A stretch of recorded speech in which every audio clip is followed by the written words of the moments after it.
الله سبحانه وتعالى في كلامه المجيد. أعوذ بالله من الشيطان الرجيم. بسم الله الرحمن الرحيم. قل هو الله أحد الله الصمد لم يلد ولم يولد ولم يكن له كفوا أحد. سبحان ربك رب العزة عما يصفون وسلام على المرسلين والحمد لله رب العالمين. رب اشرح لي صدري ويسر لي أمري واحلل عقدة من لساني يفقه قولي. رب زدني علما رب زدني علما رب زدني علما نافعا. اللهم صل على سيدنا محمد وعلى آل سيدنا محمد كما صليت على إبراهيم وعلى آل إبراهيم إنك حميد مجيد. اللهم بارك على محمد وعلى آل محمد كما باركت على إبراهيم وعلى آل إبراهيم إنك حميد مجيد.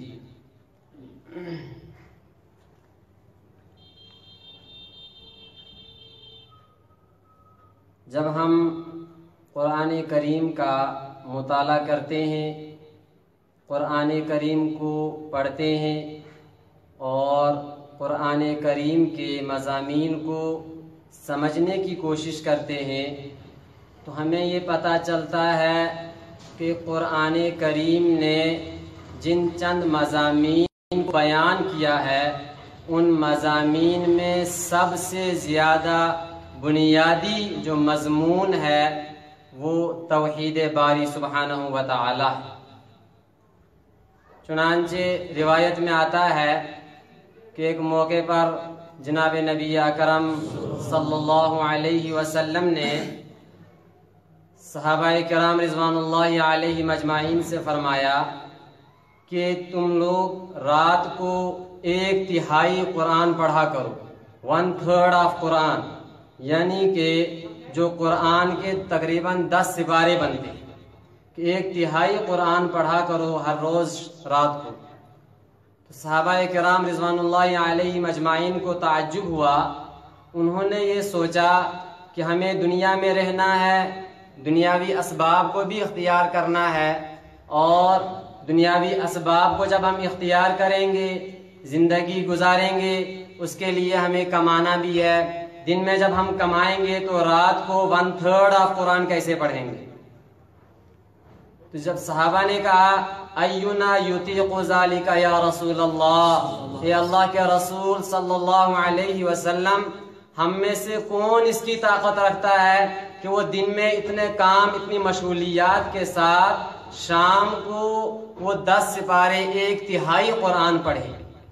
جناب نبی اکرم صلی اللہ علیہ وسلم نے فرمایا، قربان جائیں، فرمایا قل هو اللہ احد ثلث القرآن، کہ سورہ جو قل هو اللہ احد ہے یہ قرآن کا 1/3 حصہ ہے. اس کا ثواب پڑھنے کا اتنا ہی ہے جتنا 10 سپارے پڑھنے کا ثواب ملتا ہے. یہ روایت کتابوں میں، احادیث کی جو کتابیں آتی ہیں ان کتابوں میں ایک مشہور کتاب ہے حضرت امام مسلم کی، وہ صحیح مسلم اس کو کہتے ہیں. صحیح مسلم کے اندر یہ روایت موجود ہے. اسی طرح سے ترمذی شریف کے اندر بھی روایت موجود ہے. تفسیر کی کتابوں میں سے تفسیر کا ایک کا نام ہے الدر المنصور، اس کے اندر بھی روایت موجود ہے. اور اس طرح کی کئی ایک روایات صاحب معارف القرآن نے بھی ذکر کی ہیں، مولانا محمد ادریس صاحب نے بھی، مفتی محمد شفیع صاحب رحمہ اللہ نے بھی. لیکن یہ جناب نبی اکرم صلی اللہ علیہ وسلم کا فرمانا ہی کہ یہ سورہ اخلاص 1/3 آف قرآن ہے، قرآن کا 1/3 حصہ ہے، ہمارے لیے کافی ہے. اس کے لیے کسی دلیل کی ضرورت نہیں ہے. لیکن پھر بھی عقل میں آنے کے لیے علماء نے لکھا ہے، تفسیر کی کتابوں میں بات موجود ہے، تفسیر مظہری کے اندر دیکھا جا سکتا ہے اس کو. انہوں نے لکھا ہے کہ جو اسلام کی 5 بنیادی چیزیں، نمبر 1 ایمانیات، پھر عبادات، پھر اخلاقیات، پھر معاشرت، اور آخر میں آتا ہے معاملات۔ یہ 5 چیزیں ہیں: ایمانیات، عبادات، معاشرت، اخلاقیات، معاملات۔ ان 5 چیزوں میں سب سے بنیادی چیز ایمانیات ہے، اور ایمانیات کے 3 حصے ہیں: ایک توحید باری سبحانہ و تعالی اور اس کی صفات، دوسرا حصہ ہے رسالت، تیسرا ہے اعمال عباد، یعنی بندوں کے اعمال، بندوں کے کام کیا ہوں گے، یہ ایمانیات۔ یہ 3 چیزیں آتی ہیں، اور سورہ اخلاص میں ان میں سے توحید ذات، اللہ تعالیٰ کی توحید ذات و صفات کو بیان کیا گیا ہے۔ چونکہ یہ تیسرا حصہ ہے اس لیے 1/3 آف قرآن ہے، اور قرآن کریم کے اندر جن مضامین کو سب سے زیادہ کثرت سے بیان کیا گیا ہے ان میں اولین درجہ توحید باری سبحانہ و تعالیٰ کا ہے۔ چنانچہ قرآن کریم نے آخر یہ طریقہ کیوں اختیار کیا؟ آپ دیکھیے، سب سے پہلے جو آیت نازل ہوئی وہ ہے اقرأ بسم ربک الذی خلق، رب کا لفظ وہاں پہ آیا ہے۔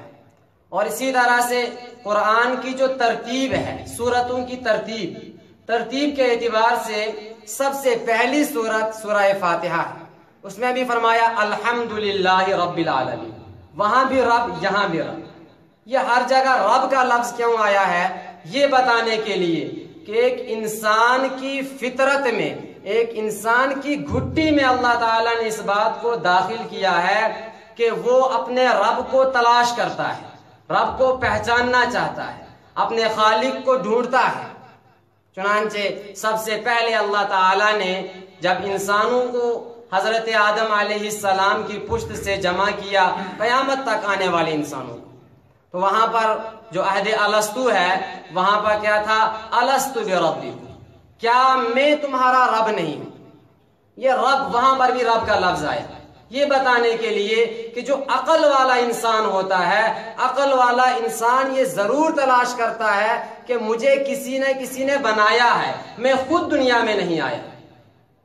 اور یہ بھی اس ان آیات کے ذریعے، پہلی آیت قرآن کی یہی، پہلا وعدہ جو ہم سے لیا گیا وہ بھی رب والا، اور پہلی آیت جو نازل ہوئی وہ بھی رب والی، پہلی سورت وہ بھی رب والی۔ یہ سب بتانے کا مقصد یہ ہے کہ دنیا کے وہ بے وقوف لوگ جو یہ سمجھتے ہیں کہ اس کائنات کا بنانے والا کوئی نہیں ہے، یہ کائنات خود وجود میں آ گئی ہے۔ اسی سورہ اخلاص کا یہ سب اس مفہوم ہے کہ کائنات کا کوئی بنانے والا نہیں ہے۔ اگر آپ سے کوئی یہ کہے کہ اس وقت جو ہمارے سامنے مائک ہے، اس کی یہ تاروں سے آواز جاتی ہے، سپیکر سے نکلتی ہے، اگر کوئی آپ سے یہ کہے کہ یہ مائک خود بخود بن گیا ہے، ایک عقل والا انسان کہے گا کہ پاگلوں جیسی بات مت کرو، یہ مائک کیسے خود بخود بن گیا؟ اسی طرح اگر کوئی آپ سے یہ کہے کہ یہ جو بلڈنگ بنی ہوئی ہے، یہ جو مسجد بنی ہوئی ہے، اس کے جو پتھر ہیں یہ خود بخود لگ گئی ہیں، اینٹ پر اینٹ لگ گئی، خود بخود ریت لگ گیا، خود بخود سیمنٹ لگ گیا، تو انسان کہے گا نہیں، یہ صحیح نہیں ہے۔ اتنی موٹی سی بات جو عام انسان، جو جس نے کچھ بھی نہیں پڑھا ہے، وہ بھی سمجھتا ہے کہ یہ خود بخود نہیں بن سکتی ہے، تو اتنی بڑی کائنات، یہ زمین و آسمان، آخر یہ خود کیسے بن سکتے ہیں؟ چنانچہ یہ کہا کہ انسان اپنے رب کو تلاش کرتا ہے۔ چنانچہ سب سے پہلے اللہ نے اپنے رب کا ہی تعارف کرایا۔ لیکن رب کہتے کس کو ہے؟ اللہ کی ذات ہے کیا؟ حضرت عمر فاروق رضی اللہ تعالیٰ عنہ فرماتے ہیں کہ البحث فی کنہ ذاتہ اشراک، کہ اللہ تعالیٰ کی ذات کی حقیقت کیا ہے، اس میں بحث کرنا شرک ہے۔ اللہ تعالیٰ کی ذات کیا ہے؟ چنانچہ یہ جو سورت آپ کے سامنے ہے، جو میں نے تلاوت کی تھی، سورہ اخلاص، اس کے بارے میں تفاسیر کے اندر آتا ہے کہ مشرکین مکہ نے جناب نبی اکرم صلی اللہ علیہ وسلم سے کہا تھا کہ آپ یہ فرمائیں کہ آپ نے کہا کہ لا اعبد ما تعبدون، کہ جس رب کی، جس خدا کی تم عبادت کرتے ہو اس کی میں عبادت نہیں کرتا ہوں۔ آخر جس رب کی آپ عبادت کرتے ہیں وہ کون ہے؟ صف لنا ربک، اپنے رب کو بیان کیجئے، انصف لنا ربک، اپنے رب کا نسب نامہ بیان کیجئے، وہ رب کون ہے، اس سے پہلے کون تھا، اس کے بعد کون تھا، نسب نامہ بیان کیجئے۔ یہ جب انہوں نے یہ کہا، اور اسی میں ایک شخص تھا، اس کا نام تھا اربد، یہ اربد بھی ان میں سے آیا، دو اربد کے ساتھ ایک دوسرا بھی تھا، تو یہ دو آئے جناب نبی اکرم صلی اللہ علیہ وسلم کے پاس، دونوں مشرک تھے۔ انہوں نے کہا تھا کہ آپ بتائیں کیا آپ کا رب وہ مٹی کا ہے، کیا آپ کا رب لوہے کا ہے، کیا آپ کا رب سونے کا ہے، کیا آپ کا رب چاندی کا ہے، وہ کس چیز کا بنا ہوا ہے آپ کا رب، یہ بتائیں ہمیں۔ اس پر یہ آیت نازل ہوئی تھی، یہ سورت نازل ہوئی تھی۔ تو کہنا عرض کرنے کا مقصد یہ ہے کہ یہ جو انہوں نے یہ پوچھا کہ ذات کس چیز کی ہے، وہ ذات لوہے کی ہے، سونے کی ہے، چاندی کی ہے، کس چیز کی ذات ہے، اس کے بارے میں حضرت عمر فاروق رضی اللہ تعالی عنہ نے فرمایا کہ البحث فی کنہ ذاتہ اشراک، کہ اس سلسلے میں بحث کرنا شرک ہے، کہ جو آدمی اس میں بحث کرنے لگ جائے گا اس نے شرک کا دروازہ کھول دیا ہے، وہ ایک وقت آئے گا وہ اسلام سے نکل جائے گا۔ اور حضرت ابوبکر صدیق رضی اللہ تعالی عنہ نے فرمایا العجز عن درک الذات ادراک، چنانچہ ایک شاعر نے ان دونوں کو جوڑ دیا ہے، حضرت عمر کے مقولے کو، ان کے فرمان کو، اور حضرت ابوبکر کے فرمان کو، تو یوں کہا کہ البحث فی کنہ ذاتہ اشراک والعجز عن درک الذات ادراک، یوں شعر بنایا۔ حضرت ابوبکر نے کیا کہا کہ والعجز عن درک الذات، اور یہ سمجھ لینا کہ ہم اپنے رب کی ذات اور حقیقت کو نہیں سمجھ سکتے ہیں، سمجھ لو اس نے اپنے رب کو سمجھ لیا ہے۔ کیوں؟ اس وجہ سے کہ آپ ہمارے یہاں جو استعمال ہوتی ہیں جو باتیں اسلام جو ہمارے اصطلاحات میں، اس میں آتا ہے ایک لفظ آتا ہے جہل مرکب۔ جہل مرکب کس کو کہتے ہیں کہ ایک انسان ہے وہ جاہل ہے، اس کو مسئلے کا پتہ نہیں ہے، لیکن وہ یہ ظاہر کر کے لوگوں کو کہہ رہے نہیں مجھے پتہ ہے۔ یہ والی جہالت قیامت آ سکتی ہے لیکن یہ جہالت ختم ہونے والی نہیں ہے۔ کیوں؟ اس لیے کہ اس کو پتہ نہیں ہے اور یہ سمجھ رہا ہے کہ مجھے پتہ ہے۔ جب یہ سمجھتا ہے مجھے پتہ ہے حالانکہ اس کو پتہ نہیں ہے تو اس کو حاصل کیسے کرے گا؟ وہ سیکھے گا کیوں؟ وہ پہلے ہی سمجھ رہا ہے مجھے پتہ ہے۔ اس لیے کہا گیا کہ یہ آدمی جو ہے یہ جاہل ہے، اصل جاہل، جو سخت ترین اڑیل جاہل کا یہ جاہل، اس کو جہل مرکب کہتے ہیں۔ تو حضرت ابوبکر نے یہی کہا اگر کوئی یہ سمجھ لے کہ ہم اللہ کی ذات کا ادراک نہیں کر سکتے، اس وجہ سے نہیں کہ اللہ نہیں ہے، نعوذ باللہ، اللہ کی ذات موجود ہے لیکن ہماری عقلیں وہاں تک نہیں پہنچ سکتی ہیں۔ ہم اپنے رب کی، ہمارا عقل، ہمارا علم کم ہے، اپنے اس علم کے ذریعے ہم اپنے رب کا ادراک نہیں کر سکتے۔ چنانچہ جب انہوں نے یہ کہا تھا کہ یہ اپنے رب کو بیان کیجئے، وہ رب کون سا ہے، کیسا ہے، اس پر یہ سورت نازل ہوئی تھی۔ چنانچہ اس کے بارے میں لکھا ہوا ہے کہ سورۃ الاخلاص مکیۃ، سورہ اخلاص مکی ہے۔ یہ جو قل هو اللہ احد سورت ہے، میں اس پر آپ کو دو نکتے بتا دیتا ہوں۔ ایک نکتہ آپ کو یہ بتا دیتا ہوں کہ پورا قرآن کریم پورے قرآن کریم کے اندر جتنے مضامین ہیں وہ مضامین اللہ تعالیٰ نے آخری 10 سورتوں میں جمع کر کے رکھ دی۔ چنانچہ نماز کا تذکرہ بھی ہے اس میں، فَصَلِّ لِرَبِّكَ وَانْحَرْ فَوَيْلٌ لِّلْمُصَلِّينَ، نماز کا بھی ہے، قیام، ہر چیز کا اس میں تذکرہ ہے، نمبر 1۔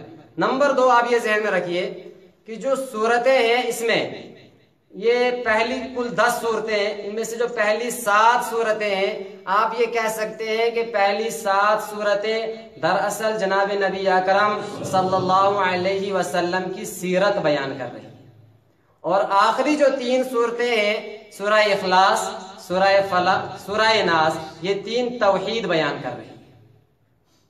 اب کیسے؟ سب سے پہلے یہ سوال ہوتا ہے کہ جناب نبی اکرم صلی اللہ علیہ وسلم کی پیدائش کب ہوئی؟ کہا الم تر کیف فعل ربک باصحاب الفیل الم یجعل کیدہم فی تضلیل وارسل علیہم طیرا ابابیل، یہ ذکر کرنے کے لیے کہ آپ صلی اللہ علیہ وسلم کی جو پیدائش ہوئی ہے وہ عام الفیل میں ہوئی ہے۔ یہ عام الفیل کیا ہے کہ جب وہاں پر بات آئے گی تو آپ وہاں سن لیں گے، اس لیے پہلے تو نہیں بتاؤں گا، لیکن آپ جو ہے اپنے ذہن میں رکھ لیں کہ عام الفیل جو یہ عام الفیل ہے اس میں ایک دلچسپ بحث بھی ہوتی ہے اور اس میں اللہ تعالیٰ کی قدرت کاملہ کا ظہور بھی ہوتا ہے۔ اور اس کے بعد سورہ ہے سورہ قریش۔ اس قریش میں آپ دیکھیے کہ جناب نبی اکرم صلی اللہ علیہ وسلم کا قبیلہ قریش تھا۔ تیسرے نمبر پہ جو سورت ہے ارائیت الذی یکذب بالدین فذلک الذی یدعو الیتیم ولا یحض علی طعام المسکین، اس میں بتا رہے ہیں کہ جناب نبی اکرم صلی اللہ علیہ وسلم کو کن حالات سے واسطہ پڑا، آپ کا خاندان کیسا تھا، آپ کا جن سے واسطہ پڑا بعد میں تو کون لوگ تھے، کہ ان کا رویہ یہ تھا ارائیت الذی یکذب بالدین، جب آپ نے دعوت دینی شروع کی تو دعوت میں آگے ٹانگیں اڑانے شروع کر دی، وہاں پر بات آ جائے گی۔ اس کے بعد آگے جو سورت ہے سورہ کوثر، اس میں جناب نبی اکرم صلی اللہ علیہ وسلم کے مقام اور مرتبے کو بیان کیا گیا، انا اعطیناک الکوثر۔ اور اس کے بعد جو ہے اس میں بیان اسی کے بعد اسی انا اعطیناک الکوثر میں ان شانئک ھو الابتر، یہ بتایا گیا کہ آپ صلی اللہ علیہ وسلم کے درمیان اور آپ کے دشمنوں کے درمیان یعنی مشرکین کے درمیان آپس میں کیسی کشمکش چلتی تھی، کیسا اختلاف چلتا تھا، تو ان شانئک ھو الابتر، وہ اس قسم کی ان کا اختلاف چلتا تھا کہ وہ جناب نبی اکرم صلی اللہ علیہ وسلم کے لیے بد دعائیں کرتے تھے، آپ کے ہلاک ہو جانے کی نعوذ باللہ تمنائیں کیا کرتے تھے، طرح طرح سے آپ کو تکلیف پہنچاتے تھے۔ اور اس کے بعد سورہ کافرون میں یہ بتایا کہ جب یہ کشمکش، یہ کفر اور اسلام کا آپس میں تقابل جب کچھ کم ہوا، اس کے بعد پھر اعلان، اس کے بعد جناب نبی اکرم صلی اللہ علیہ وسلم کا طریقہ کیا تھا، قل یا ایھا الکافرون لا اعبد ما تعبدون ولا انتم عابدون ما اعبد ولا انا عابد ما عبدتم، یہ طریقہ اختیار کیا گیا۔ کیا طریقہ؟ اس کے بعد جو یہ طریقہ، اس کے بعد جو ہے وہ سورہ نصر ہے، اذا جاء نصر اللہ والفتح، پہلے تک ہجرت تک کیا تھا، ہجرت سے پہلے سورہ کافرون مکہ میں نازل ہوئی ہے۔ مکہ میں کیا حالات تھے کہ مکہ میں یہ حالات آخرکار ایک وقت وہ آیا کہ جب یہ اعلان کرنا پڑا کہ لا اعبد ما تعبدون ولا انتم عابدون ما اعبد، یہ اس وقت موقع تھا، پہلے جب موقع نہیں تھا اس وقت اعلان نہیں ہوا، جب موقع ملا اعلان ہو گیا کہ جس رب کی تم عبادت کرتے ہو اس کی ہم عبادت نہیں کرتے۔ اس کے بعد سورہ نصر میں مدنی زندگی شروع ہوئی۔ مدنی زندگی کیا، اذا جاء نصر اللہ والفتح ورأیت الناس يدخلون فی دین اللہ افواجا، کہ ہجرت کے بعد جو پہلے کشمکش تھی، جو پہلے آپس میں اختلاف رساکشی چل رہی تھی کافروں اور اسلام کے درمیان، کفار اسلام کے درمیان اور جناب نبی اکرم صلی اللہ علیہ وسلم کے اور کافروں کے درمیان، اس کے بعد جب مدینہ میں پہنچے وہ رساکشی ختم ہوئی تو اب اسلام کا غلبہ شروع ہو گیا، اذا جاء نصر اللہ والفتح ورأیت الناس يدخلون فی دین اللہ افواجا۔ اور اس کے بعد آئی ہے سورہ تبت یدا ابی لہب، اس صورت میں انجام کو بیان کیا گیا۔ انجام کیا ہے؟ انجام یہ ہے کہ جو محمد صلی اللہ علیہ وسلم کو مانے گا وہ آباد رہے گا، جس نے نہیں مانا تبت یدا ابی لہب، ابو لہب کے ہاتھ ٹوٹ گئے، وہ برباد ہو گیا دنیا میں بھی آخرت میں بھی۔ آخر میں انجام آئے۔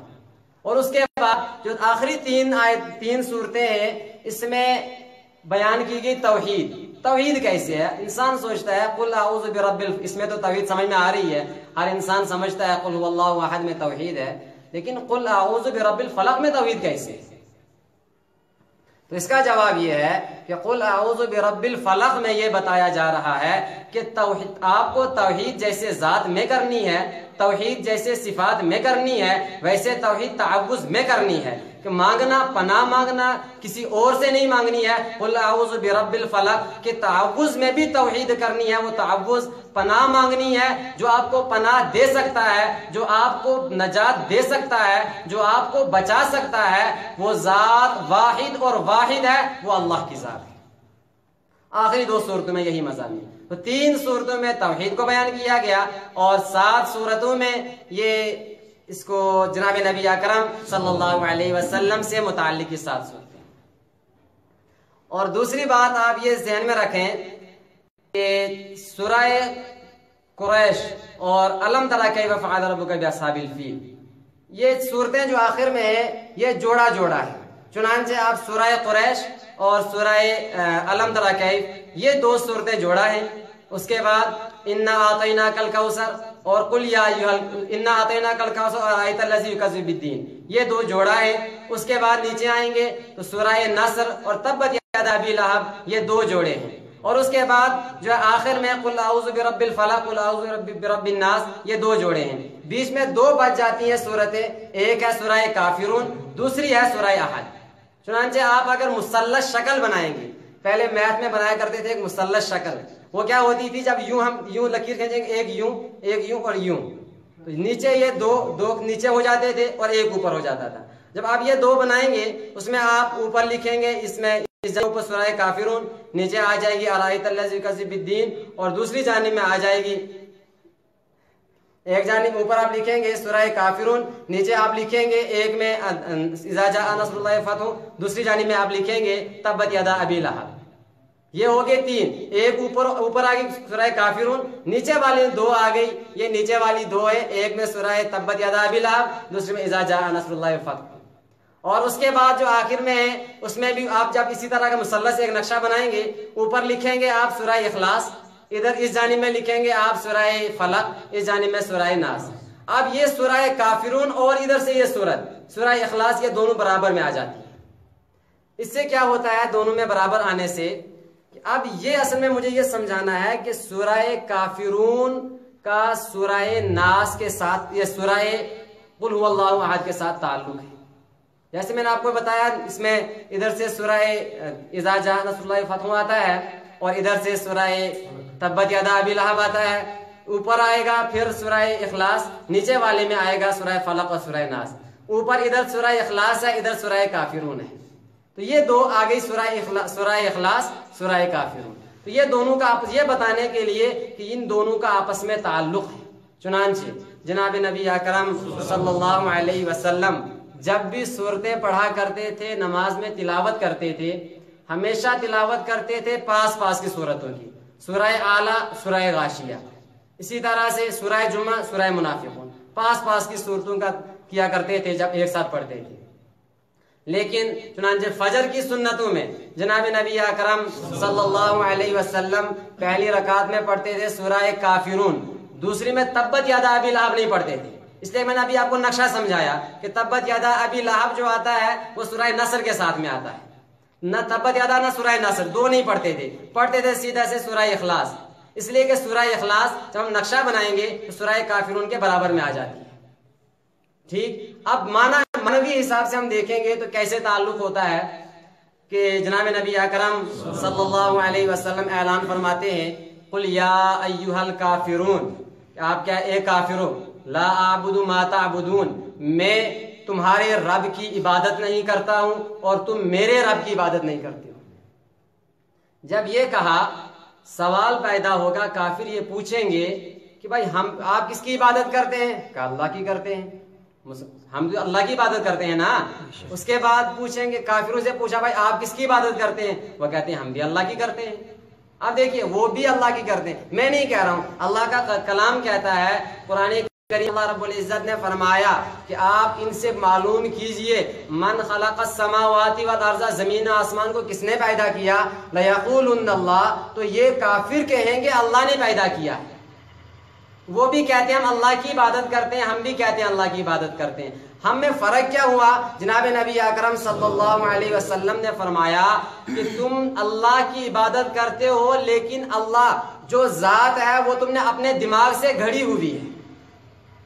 کیا تمہارے ذہن میں، تمہارے خیال میں جو اللہ ہے وہ اللہ کیسا ہے کہ وہ اللہ اکیلا کچھ نہیں کر سکتا ہے، اس لیے 360 بت دے دیے. ایک بت کا کام ہو گیا مشکل کشائی کرنا، دوسرے کا کام ہو گیا رزق دینا، تیسرے کا کام ہو گیا اولاد دینا، چوتھے کا کام ہو گیا مصیبتوں سے بچانا، پانچویں کا کام ہو گیا حاجات کو پورا کرنا. اس طرح تم نے کام کو بانٹ دیا ہے.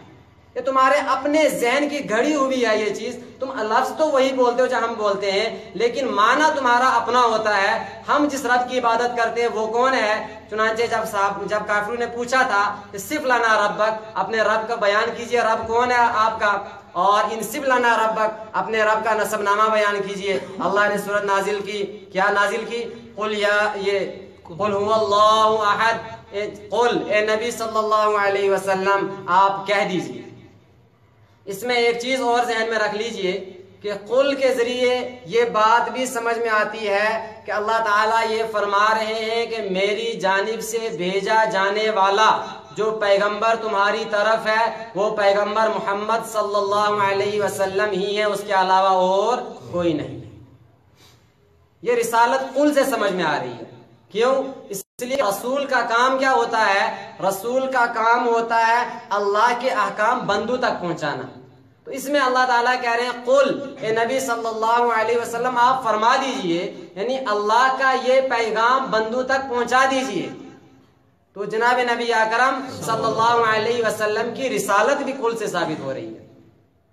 اس کے بعد فرمایا هو اللہ احد، ہوا وہ، یعنی جس کے بارے میں تم سوچ رہے ہو لا اعبد ما تعبدون کہ ہمارا رب کون ہے، کہا ہوا وہ جس کے بارے میں تم سوال کر رہے ہو، هو اللہ احد، وہ اللہ ہے، وہ ایک ہے۔ هو اللہ احد، وہ اللہ ایک ہے۔ ایک میں بھی ہوں، آپ بھی ہیں ایک، آپ بھی اپنے آپ میں ایک ہے، میں بھی اپنے آپ میں ایک ہوں، لیکن ہم ذات میں ایک نہیں۔ کیوں؟ جیسے میں دیکھتا ہوں آپ بھی دیکھتے ہیں، جیسے میری دو آنکھیں ہیں آپ کی بھی دو آنکھیں ہیں، جیسے مجھے ماں باپ کی ضرورت ہے آپ کو بھی ماں باپ کی ضرورت ہے، جیسے مجھے میرے دو پاؤں ہیں آپ کے بھی دو پاؤں ہیں، تو ہم بھی آپس میں کہتے ہیں بھائی یہ بھی اکیلا ہے۔ چنانچہ قرآن کریم نے ہی فرمایا ہے کہ قیامت کے دن ہم ہر انسان کو اکیلا اکیلا جمع کریں گے۔ اس کا مطلب ہے انسان اکیلا ہوتا ہے، لیکن جس معنی میں اللہ کی ذات اکیلی ہے اس معنی میں انسان اکیلا نہیں ہوتا ہے۔ کیوں؟ انسان کی ذات میں دوسرے لوگ شریک ہوتے ہیں کہ جیسا میں ہوں ویسا دوسرا بھی ہے، جیسی مجھے دو آنکھیں دوسرے کو بھی ہیں، جیسے مجھے دو ہاتھ ہیں دوسرے کو بھی ہیں، جیسے مجھے زبان ہے دوسرے کو بھی ہے۔ تو ذات میں ہم اکیلے نہیں ہیں۔ ہم ویسے کہتے ہیں اپنے آپ کو اکیلے، لیکن ذات میں ہم اکیلے نہیں ہیں۔ اللہ اپنی ذات میں بھی اکیلا ہے، اللہ کی ذات کوئی اللہ کی ذات میں شریک نہیں، اللہ جیسا کوئی نہیں ہے۔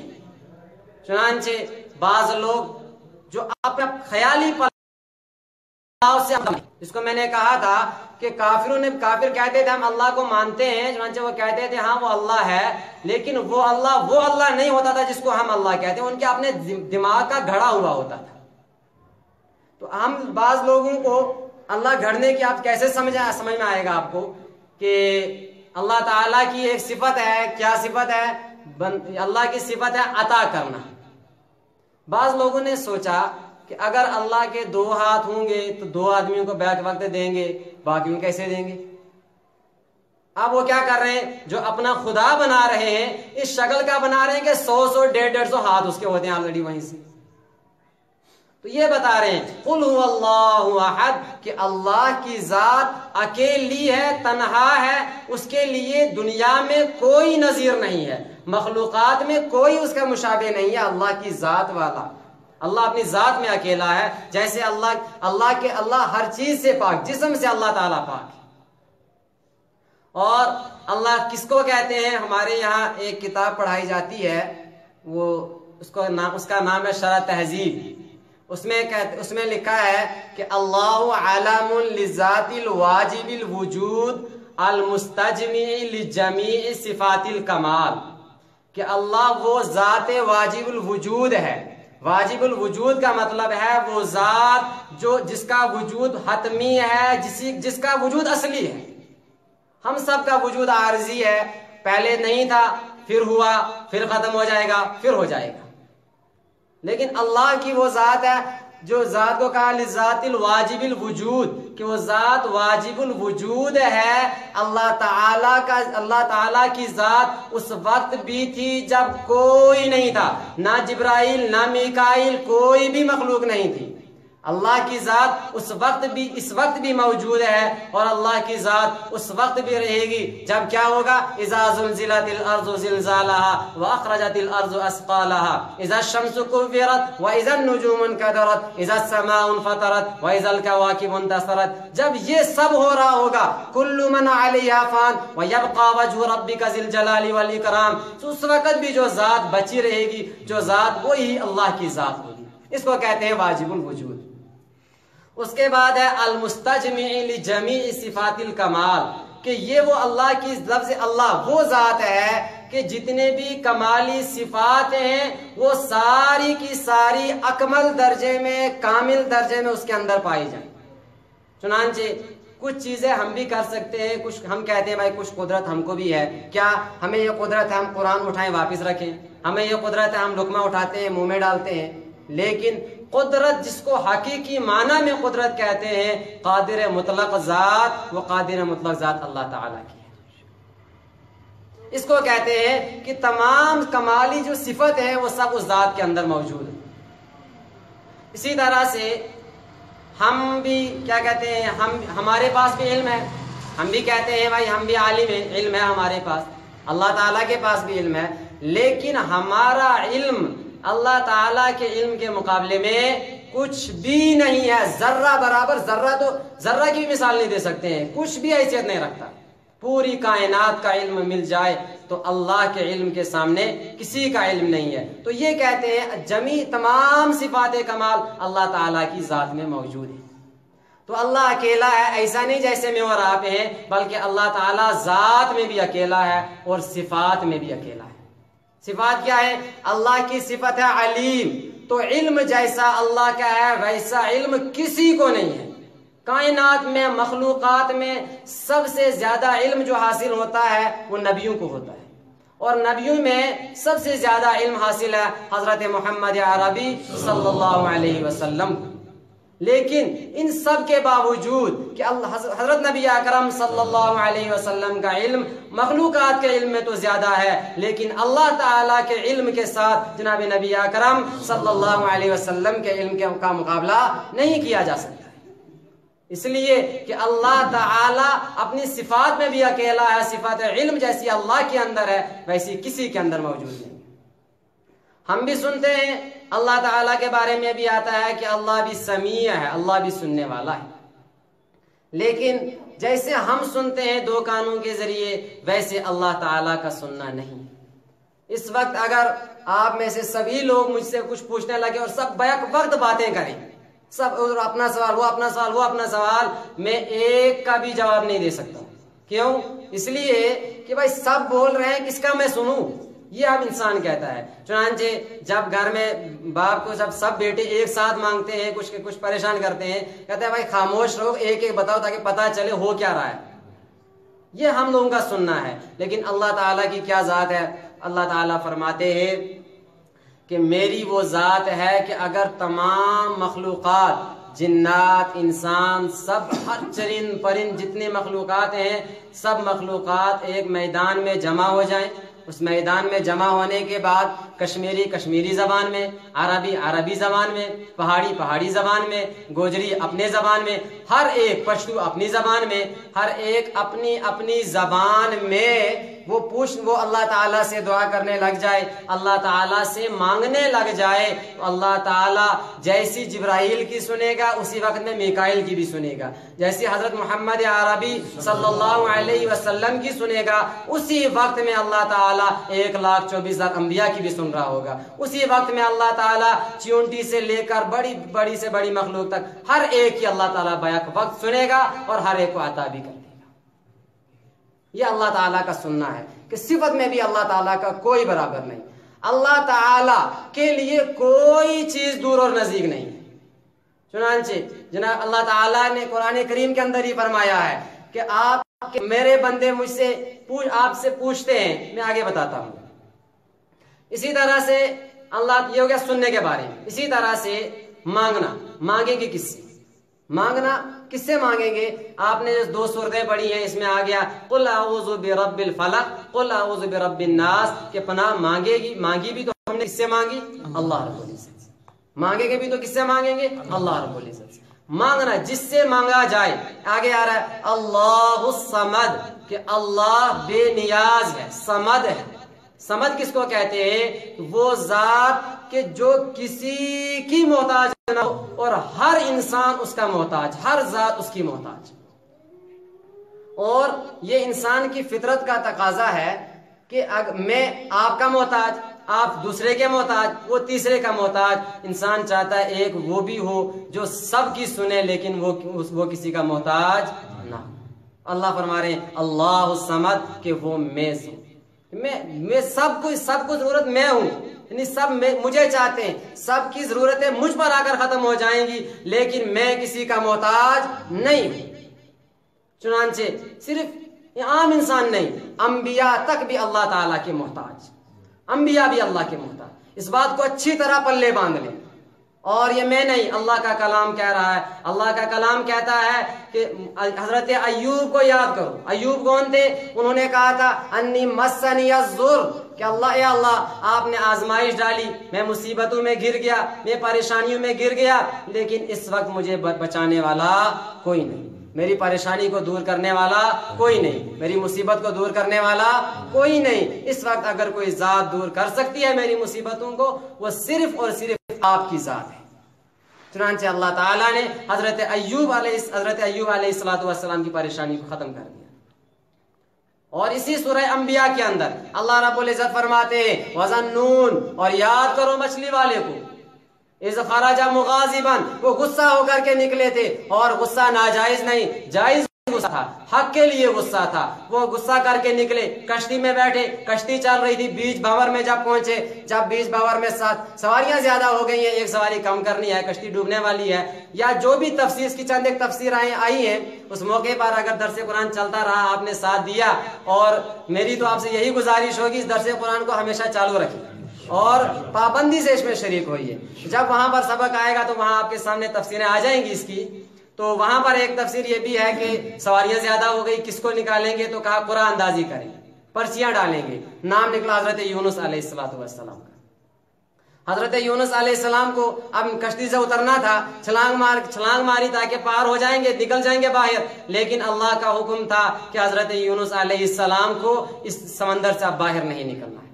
چنانچہ وہ نیچے جاتے ہیں سمندر میں، وہاں ایک بڑی مچھلی انتظار کر رہی ہوتی ہے، وہ آپ کو اپنے منہ پیٹ میں لے جاتی ہے. جب وہاں چلے گئے، اللہ کے نبی ہیں، اللہ کے نبی سمجھتے ہیں کہ میں بھی اگر مصیبت میں تکلیف میں کسی کا محتاج ہوں، وہ کس کی ذات ہے؟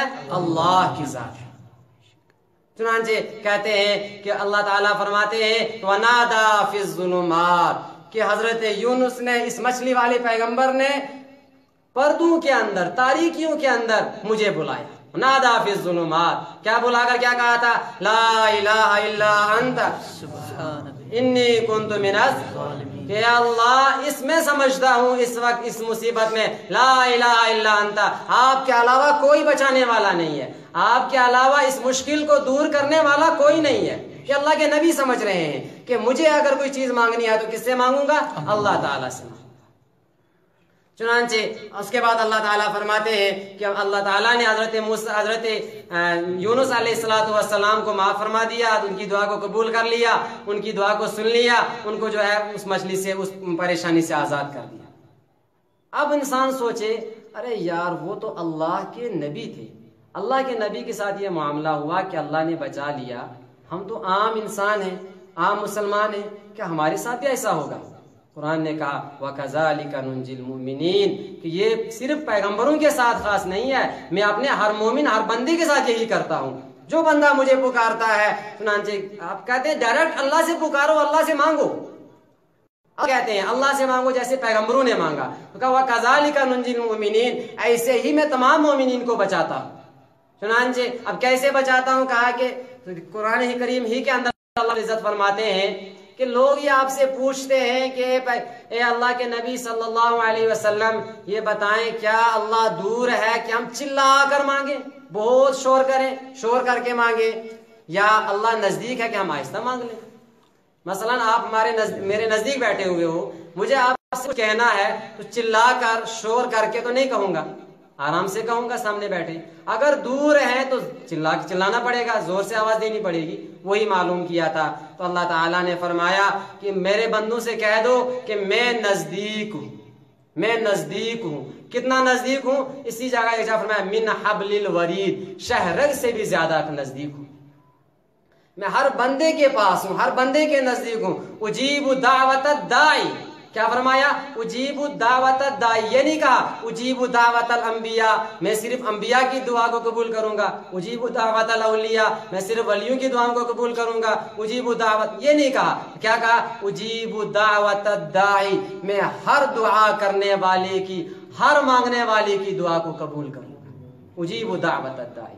تو یہ اللہ کی شان ہے کہ آپ کو اولاد چاہیے، رزق چاہیے، کوئی مصیبت ہو، سب مصیبتوں میں ہر انسان محتاج ہے اللہ رب العزت کا اللہ الصمد، کہ اللہ بے نیاز ہے، اللہ بے نیاز ہے۔ بے نیاز کا مطلب ہے اللہ کسی کا محتاج نہیں ہے۔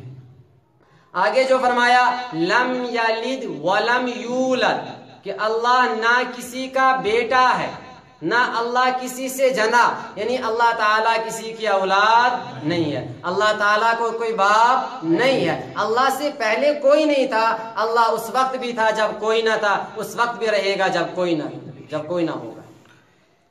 لم یلد، اللہ کی کوئی اولاد نہیں ہے۔ یہ کیا کہنا چاہتے ہیں اللہ تعالیٰ؟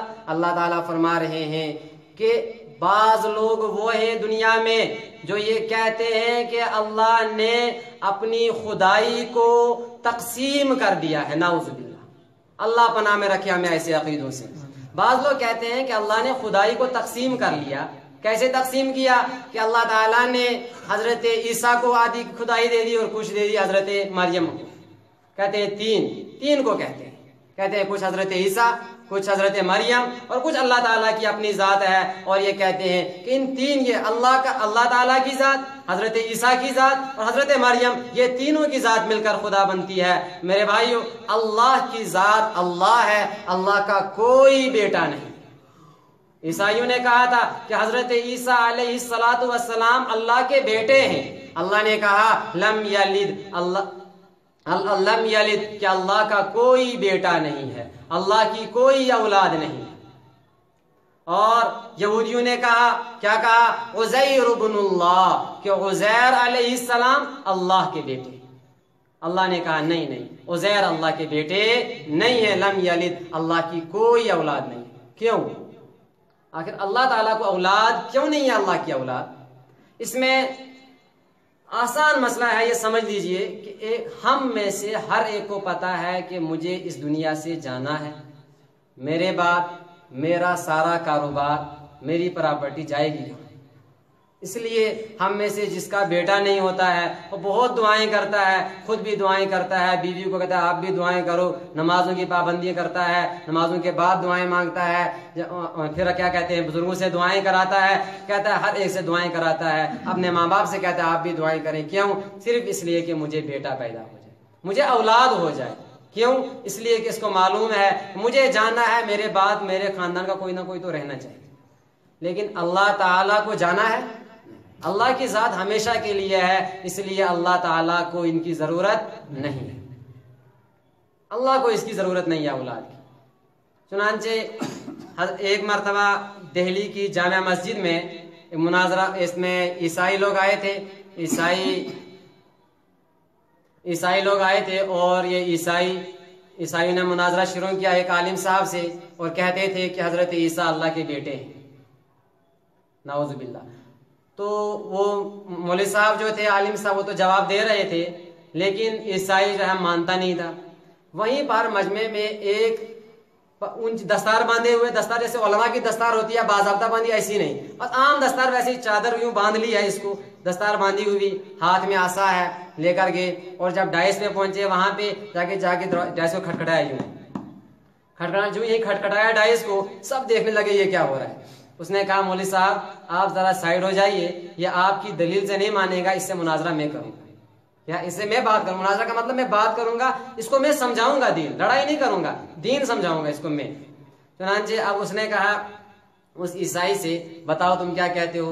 اس نے کہا ہم یہ کہتے ہیں کہ حضرت عیسیٰ علیہ السلام اللہ کے بیٹے ہیں۔ کہا ٹھیک یہ کہتے ہو، کہا اچھا یہ بتاؤ اللہ تعالیٰ کی عمر کتنی ہے؟ اس نے کہا اللہ تعالیٰ کی عمر کا تو حساب ہی نہیں ہے، اللہ تعالیٰ اس وقت، اللہ حساب کیا سوچ بھی نہیں سکتے ہیں، اللہ اس وقت بھی تھا جب کوئی نہ تھا، اور اس وقت بھی رہے گا جب کوئی نہ رہے گا۔ تو اس نے کہا جب اللہ کی اتنی عمر ہے، کہا میری عمر ہے 50 سال، کتنی عمر ہے؟ 50 سال ہے، اور کہا کہ میری 10 اولادیں ہیں، کتنی ہے؟ کہا کہ اگر تمہارا رب جس کو تم خدا کہہ رہے ہو اس کا ایک بیٹا ہے، بتاؤ پھر وہ طاقتور ہے میں طاقتور ہوں؟ میری تو 10 اولادیں ہیں، تمہارے رب نے اتنی بڑی عمر میں ایک ہی بیٹا پیدا کیا۔ یہ کیا تھا؟ چنانچہ جب یہ کہا، چنانچہ فوراً پورے مجمع نے تالیاں بجائی اور کہا کہ وہ عیسائی بھاگ گیا، کہ وہ سمجھ گیا کہ اب اس کا جواب نہیں ہے۔ کیوں؟ اس لیے کہ واقعی میں اللہ تعالیٰ کو ضرورت ہی نہیں ہے اولاد کی۔ اگر ضرورت ہوتی پھر ایک ہی کیوں، پھر اور کیوں نہیں؟ یا تو ضرورت ہی نہیں، یا کوئی ضرورت ہی ہے ہی نہیں، کوئی بھی نہیں ہے، اور اگر کہہ رہے ہو نہیں کوئی ہے تو پھر اس وقت یہ آپ مان لو کہ اگر ہے تو پھر اور کیوں نہیں، ایک ہی کیوں؟ بہرحال تو لم یلد اللہ کی کوئی اولاد نہیں ہے۔ اس کے بعد فرمایا ولم یولد، اللہ کا کوئی باپ بھی نہیں ہے، اللہ تعالیٰ کسی کا بیٹا بھی نہیں ہے، نہ اس کو کسی نے جنا۔ لم یلد، نہ اللہ نے کسی کو جنا، ولم یولد، اور نہ اللہ کو جنا گیا، نہ اللہ کو کسی نے جنا، نہ اللہ تعالیٰ جنے گئے، نہ اللہ تعالیٰ نے کوئی جنا ہے، نہ اللہ والد ہے نہ ولد ہے، نہ باپ، اللہ کا کوئی باپ ہے نہ اللہ تعالیٰ کا کوئی بیٹا ہے۔ اس کے بعد فرمایا وَلَمْ يَكُنْ لَهُ كُفُوًا أَحَدٌ، اور اللہ تعالیٰ کا کوئی بھی شریک نہیں ہے۔ وَلَمْ يَكُنْ لَهُ، اور نہیں ہے کوئی بھی اس کا کفواً شریک احد، کوئی بھی، کہ اللہ تعالیٰ کا کوئی بھی شریک نہیں ہے۔ کس میں؟ پیدا کرنے میں، کس میں؟ ہر چیز میں، ہر عمل میں، ہر قدرت میں، ہر چیز میں اللہ تعالیٰ کا کوئی بھی شریک نہیں ہے۔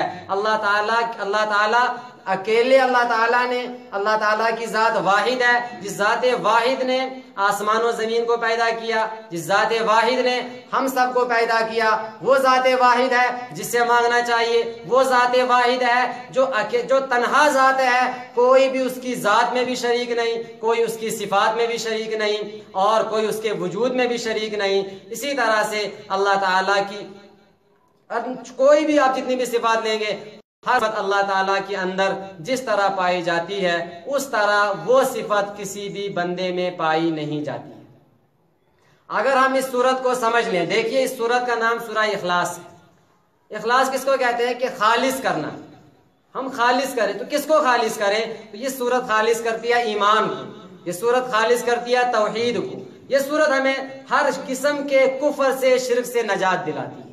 چنانچہ اس صورت کا ایک نام آپ تفسیر مظہری اٹھائیے یا تفسیر ابن کثیر اٹھائیے، کوئی بھی تفسیر آپ اٹھا لیں، اس میں کئی ایک نام ذکر کیے گئے ہیں۔ یا تفسیر المنیر ہے، نئے ہیں ہمارے یہاں موجودہ دور ہی کے عالم ہیں، ابھی وہ زندہ ہیں، ان کی تفسیر المنیر ہے عربی میں، ڈاکٹر وہابہ زحیلی، انہوں نے اس میں بھی کئی ایک نام گنائے ہیں۔ تو اس صورت کا ایک نام ہے نجات۔ یہ نجات کس چیز سے صورت دلاتی ہے؟ شرک سے اس نے نجات دلائی۔ اس نے نجات کس سے دلائی؟ آپ کو گمراہیوں سے اس صورت نے نجات دلائی۔ اور ایک نام اس صورت کا آتا ہے الولایہ۔ الولایہ کا مطلب کہ اللہ تعالیٰ کی معرفت حاصل کرنے کا ذریعہ، اللہ تعالیٰ کی معرفت حاصل کرنے کا ذریعہ۔ چنانچہ ایک موقع پر حضرت عائشہ رضی اللہ تعالی عنہ کی روایت ہے کہ جناب نبی اکرم صلی اللہ علیہ وسلم نے سریہ بھیجا۔ سریہ کیا؟ چند صحابہ کو بھیجا جنگ کے لیے۔ صحابہ جنگ کرنے کے لیے گئے، جو ان کا چیف کمانڈر تھا اسی کو وہاں امامت بھی کرنی تھی، نمازیں بھی پڑھانی تھی۔ جب وہ نماز پڑھاتے تو جو بھی سورت ختم کرتے، پہلے سورہ فاتحہ پڑھتے، اس کے ساتھ کوئی سورت ملاتے، اس کے بعد آخر میں رکوع سے پہلے ہر رکعت میں سورہ اخلاص پڑھتے۔ صحابہ کرام رضوان اللہ علیہم اجمعین نے یہ سوچا کیا ایسا کرنا درست بھی ہے یا نہیں ہے، چنانچہ حاضر ہوئے جناب نبی اکرم صلی اللہ علیہ وسلم کی خدمت میں۔ تو حضور صلی اللہ علیہ وسلم نے جب یہ سنا تو معلوم کیا، کیا آپ نے اس صحابی سے پوچھا کہ وہ ایسا کیوں کرتے ہیں؟ انہوں نے کہا جی ضرور، بالکل پوچھا تھا۔ کہا انہوں نے کیا جواب دیا؟ کہا انہوں نے یہ کہا کہ چونکہ اس صورت میں اللہ تعالیٰ کی صفت بیان کی جا رہی ہے، اللہ کے اوصاف بیان کیے جا رہے ہیں، اس لیے مجھے اس صورت سے محبت ہے، اس صورت سے محبت ہے۔ اللہ جناب نبی اکرم صلی اللہ علیہ وسلم نے فرمایا کہ جاؤ اخبروہ، اس کو یہ خبر دے دو کہ تمہارے اس صورت سے محبت کرنے کی وجہ سے اللہ تعالی تم سے محبت کرتے ہیں۔ اور ایک روایت ہے کہ ایک صحابی رضی اللہ عنہ کیا کرتے تھے، پہلے سورہ فاتحہ پڑھتے تھے، پھر سورہ اخلاص پڑھتے تھے، اس کے بعد کوئی دوسری سورت پڑھتے تھے۔ ایک جگہ ان کو امام رکھا تھا ایک بستی میں، تو وہاں کے مقتدیوں نے جناب نبی اکرم صلی اللہ علیہ وسلم کے پاس شکایت کی کہ وہ اس طرح کرتے ہیں، تو آپ صلی اللہ علیہ وسلم نے وہی سوال کیا، کیا آپ نے اس سے معلوم کیا کہ وہ ایسا کیوں کرتے ہیں؟ تو انہوں نے کہا جی بالکل معلوم کیا تھا۔ کہا انہوں نے کیا جواب دیا؟ کہا انہوں نے یہ جواب دیا کہ مجھے اس صورت سے محبت ہے۔ تو آپ نے کہا کہ کیا اس کو بتا دینا، حبک ایہا ادخلک الجنہ، کہ تمہاری اس صورت سے محبت کرنے کی وجہ سے اس صورت نے تم کو جنت میں داخل کر دیا ہے۔ تو لہٰذا اس صورت کے اندر جو اوصاف بیان کیے گئے ہیں، جب یہ انسان یہ اوصاف پڑھ کر دعا مانگتا ہے، کتابوں میں آتا ہے کہ اس کی دعا کبھی رد نہیں ہوتی ہے۔ چنانچہ ایک صحابی تھے، وہ دعا مانگا کرتے تھے، اللہم انی اسألک بانی اشہد انک اللہ الصمد لم یلد ولم یولد ولم یکن لہ کفوا احد۔ ہمیشہ اس طرح دعا مانگا کرتے تھے، اور کتابوں میں آتا ہے کہ جو آدمی ان اوصاف کے ساتھ دعا مانگتا ہے اللہ تعالیٰ اس کی دعا کو قبول فرماتے ہیں۔ لہٰذا میری سب سے پہلے آپ سے یہ گزارش ہے کہ یہ جو صورت آپ نے اس وقت سنی ہے، اس کے بعد اپنے یہاں جب گھروں میں جاتے ہیں انسان جب بھی صورت کی تلاوت کرے تو یہ ذہن میں لانے کی کوشش کیا کرے کہ اس وقت میں نے کیا سنا تھا، کیا کیا سنا تھا۔ چنانچہ آپ دیکھیے جب آپ صورت پڑھیں گے تو آپ کو اپنے رب سے باتیں کرنے میں بہت مزہ آئے گا اور بہت لطف آئے گا جب یہ سوچ کے پڑھیں گے کہ اللہ نے ہم کو اس میں کیا کہا ہے۔ جب نماز میں پڑھیں گے تو بہت لطف آئے گا۔ اور اسی طرح سے یہ سورت جو ہے عموماً شام اپنے جو ہے کم سے کم 3 بار پڑھ لینی چاہیے، کیونکہ جب مسلم شریف کے اندر روایت موجود ہے کہ یہ 1/3 آف قرآن ہے، تو لہٰذا اگر کوئی 3 بار سورہ اخلاص پڑھ لے کم سے کم اس کو اتنا ثواب مل جاتا ہے اتنا ایک قرآن پڑھنے کا ثواب ملتا ہے۔ لہٰذا جب اتنا ثواب مل رہا ہے تو اس ثواب کو حاصل کر لینا چاہیے۔ ایک بار میں ترجمہ کر لیتا ہوں۔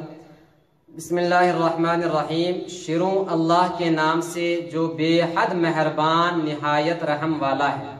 قل، اے نبی صلی اللہ علیہ وسلم آپ کہہ دیجئے، ہوا وہ اللہ احد ایک ہے، اللہ الصمد اللہ بے نیاز ہے، لم یلد نہ اس نے کسی کو جنا، اس کی اولاد نہیں ہے، ولم یولد اور نہ وہ جنا گیا، یعنی اس کا کوئی والد بھی نہیں ہے، نہ وہ کسی کی اولاد ہے، ولم یکن لہ کفوا احد اور نہ کوئی اس کے برابر کا ہے۔ اللہ تعالیٰ مجھے بھی اور آپ کو بھی کہنے سننے زیادہ عمل کرنے کی توفیق عطا فرمائے۔ وآخر دعوانا ان الحمد للہ رب العالمین۔